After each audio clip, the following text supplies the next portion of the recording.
শুভ সন্ধ্যা বন্ধুরা। আজ দেখুন চলে এলাম আর একটা নতুন রেসিপি নিয়ে। আজ বানাচ্ছি বাটার পনির। তার জন্য নিয়ে নিয়েছি 400 গ্রাম মতো পনির। এটাকে আমি বড় বড় করে কিউব করে কেটে কাশ্মীরি পাউডার দিয়ে মাখিয়ে রেখেছি। এটা আমি হালকা ফ্রাই করে নেব। আর বাটার, টমেটো, পেঁয়াজ আর চারমগজ আর এটা কাজু, এটাকে আমি গরম জলে ভেজানো রয়েছে। আদা আর রসুন, ছোটো এলাচ, শুধু এখানে ছোটো এলাচি লাগে, কাসুরি মেথি, শুকনো লঙ্কা, ধনে গুঁড়ো, জিরে গুঁড়ো আর হলুদ গুঁড়ো। চলুন শুরু করা যাক। এবার পনিরগুলো হালকা করে ভেজে তুলে নেব। দেখুন পনিরটা ভাজা হয়ে গেছে, আমি তুলে নিয়েছি। এবার একটা বড় এরকম কড়াই নেবেন। দেখুন দিয়েছি সাদা তেল, একটু বাটার দিয়ে এর ভেতরে আমি দিয়ে দেবো প্রথমে এই যে পেঁয়াজগুলো কাটা আছে সেটা আমি দিয়ে দিলাম। পেঁয়াজটা একটু ভাজা হলেই দেখুন দিয়ে দিলাম আদা আর রসুন, দিয়ে দিলাম এটা সবগুলো, আর দিলাম ছোটো এলাচ ও টমেটো, এটা দিয়ে দিলাম। দিয়ে একটু নাড়াচাড়া করে নিই। এটা বেশি ফ্রাই হবে না। এবার দিয়ে দেবো আমি কাজু যে ভেজানোটা আছে, দেখুন কাজু ভেজানোটাও দিয়ে দিলাম। দিয়ে এটা আমি ঢাকা দিয়ে রেখে দেবো।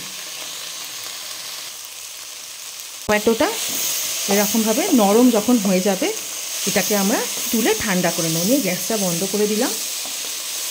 এবার এটাকে ঠান্ডা করে নেব। দেখুন এটা মিক্সির জারে ভরে নিয়েছি। এবার এটা একটা ফাইন পেস্ট করে নেব। তার আগে আমি দেখুন এর ভেতরে কি দিয়ে দেবো, যে ধনে গুঁড়োটা রেখেছিলাম, এটা এক চামচ ধনে গুঁড়ো, 1 চামচ জিরে গুঁড়ো আর হলুদ গুঁড়ো, এই সব কিছু দিয়ে আমি পেস্টটা করব। তাহলে ফ্লেভারটা আরও সুন্দর আসে। আর দেব 2 চামচ মতো দই।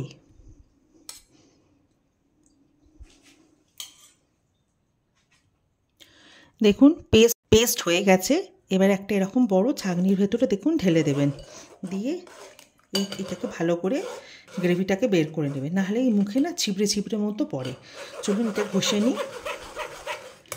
তারপরে যে মিক্সিতে গোলার যে জলটা আছে এটাকেও আপনারা ইউজ করবেন, তাহলে পুরো সম্পূর্ণভাবে বেরিয়ে আসবে। দেখুন পুরো বের করে নিয়েছি। দেখুন এই যে ছিপড়ে রয়ে গেল, এটাকে ফেলে দেব। আবার কড়াই বসিয়ে দিলাম, দিয়ে দিলাম একটু বাটার আর একটু সাদা তেল। এবার দিয়ে দিলাম এর ভেতরে শুকনো লঙ্কা। বেশি ঝাল হয় না বাটার পনির, তাই এটা আমি ভেঙে দিলাম না। এবার এই বাটারটা এবং তেলের ভেতরে দিয়ে দিলাম 2 চামচ মতো কাশ্মীরি পাউডার। দিয়ে আঁচটা সিম করে হালকা নেড়ে দিয়ে দেবো এই পেস্টটা।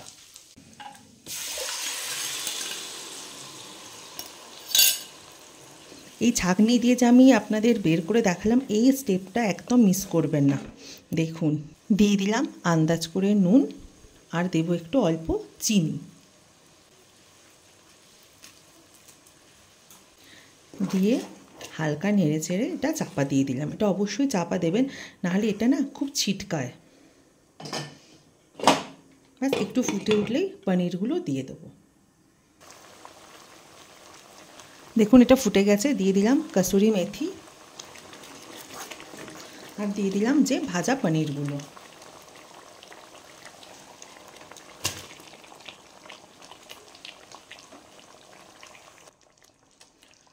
দেখুন গ্রেভিটা কি সুন্দর ঠিক হয়ে গেছে। দিয়ে দিলাম একটু বাটার, দিয়ে হালকা একটু নাড়াচাড়া করে দেখুন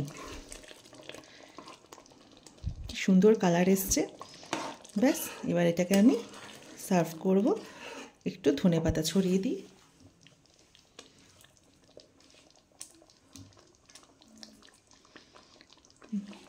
রেডি হয়ে গেল বাটার পনির। গ্যাসের আঁচটা এবার বন্ধ করে দিলাম।